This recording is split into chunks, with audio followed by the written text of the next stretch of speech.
Okay, I'm going to show you one more video, two more spots of this video, and then I'm going to call it quits.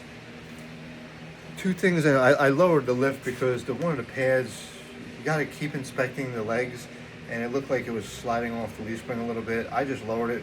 I didn't want to put the tire on because I'm showing you something I noticed. So when I had done these rims, pulled them on and off a couple times. Let's lower this down a little bit. I can show you two things at one time. The center cap right here. Now I would replace them. These are aftermarket tires. It might have came with it, I don't know. It just holds in like this, but there's clips that broke off.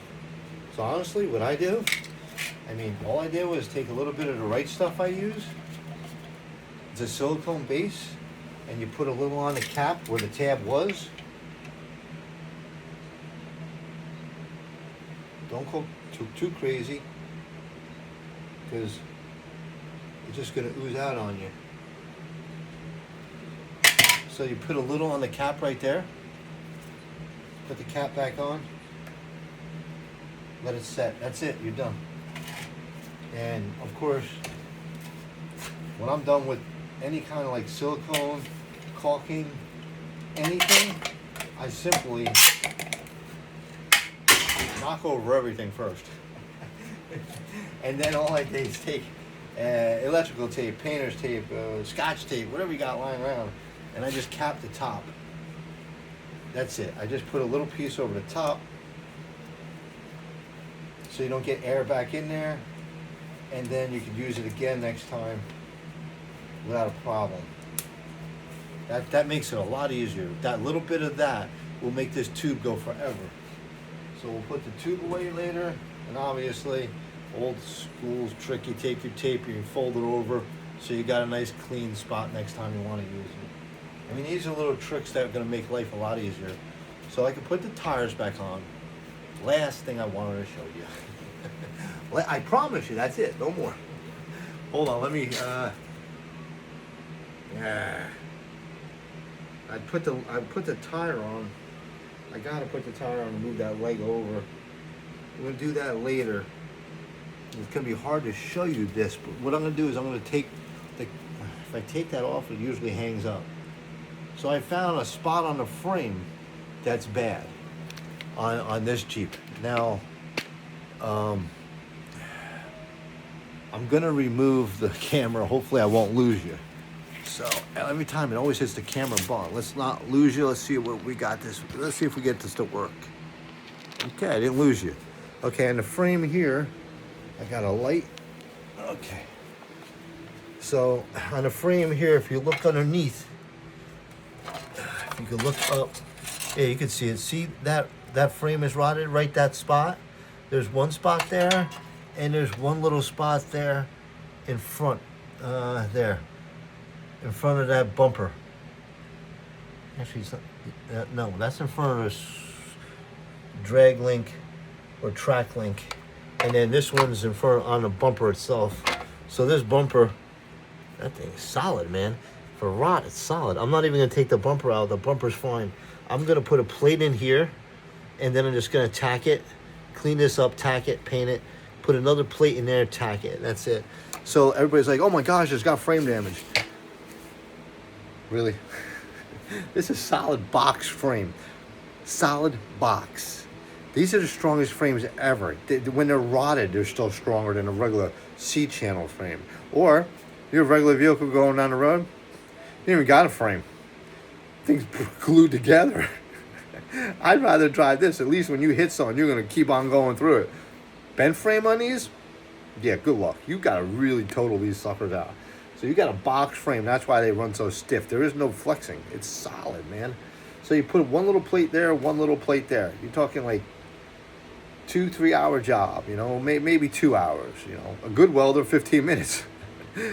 I take my time. I clean it all up. I wire wheel it all off. I take a couple stitches. I measure the plate. I cut it. We'll be done.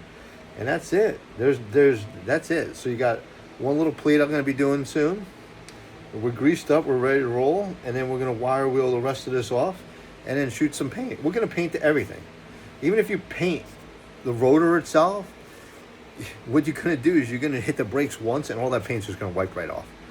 I wouldn't really do that because then the paint gets in the pads, so don't do that.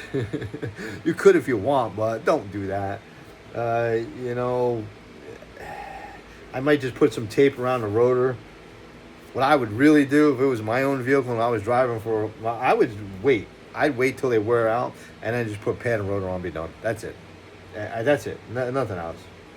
You know, the hose has got a little bit of rub mark here from a tire maybe. And the shocks have been changed once before. I could see that they're blue. I don't remember them coming blue. So she's looking good. So a little bit of a different, instead of playing with all that interior stuff or the other stuff. But I just want to get this done. It's a simple stuff and it's raining outside. So, I mean, literally, what you put a little bit, you spent about $2 really when it comes down to it. A little bit of grease and that's it. Now, to buy all the things and the grease gun you need and the knowledge between all that, that's a whole different story. But I am showing you a lot of that, which can go a long way. I mean, you get this thing, you forget about it. You could just forget about it after a while.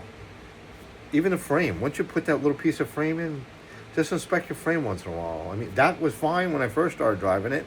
Now it showed up, just because I keep inspecting it.